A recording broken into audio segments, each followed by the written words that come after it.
When you were little, did you used to walk to school? Now, would you let your own kids walk to school without you? Well, it seems more and more parents are restricting their kids in the name of safety.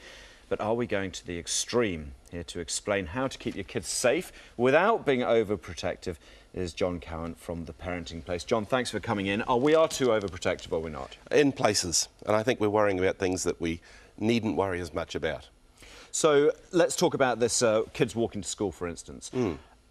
In 20 years ago, what was it, like 40–50% might have walked to school. Today it's like 4 or 5%. Is it that extreme? I think it's getting close to that. I saw some British figures that showed that 60% of parents won't let their children under the age of 16 ride on public transport or go to parks and things.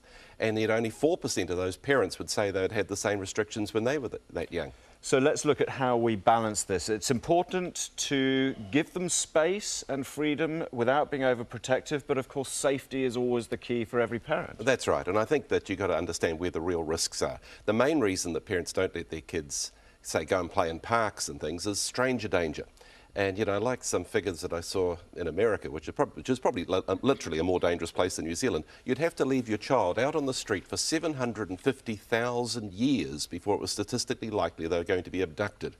Now, it's tragic when children are abducted, and it does happen, but it is infrequent. And that was if you were actively trying to, if you really if you really didn't want your child abducted, 750,000 years on the street before they were abducted. Now, I don't know how you work out figures like that, but it's impressive, isn't it? And of course, so instead we've got the children at home, yes, probably maybe on the computer, where stranger danger is becoming more and more of a reality. Well, the last figure I saw was that 5% of kids are actually actively solicited by, you know, pedophiles and people online each year. So that's a huge number. So, you know, if you're worried about the pedophiles in the park, you don't need to worry about that. They're on the net.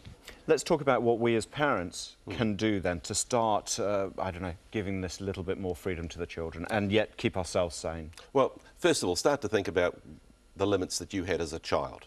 When, quite literally, because if you're worried about, say, criminals and things, crime peaked in, I think, 1992. The world is probably as safe as it was when you were a child. And so start thinking about the limits that you had as a child. That's not a bad starting point.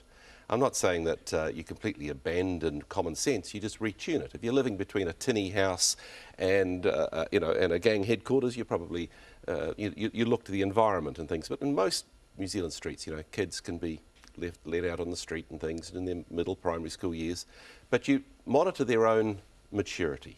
You think, you know, how is my child handling other risks and dangers, and you open up the restrictions as they demonstrate maturity to you. Because if you try and strangle that, they're going to rebel against it, aren't they? That's right. I mean, what they normally do is if you set restrictions too tight, they sneak out of your restrictions and do the things you don't want them to do without your supervision.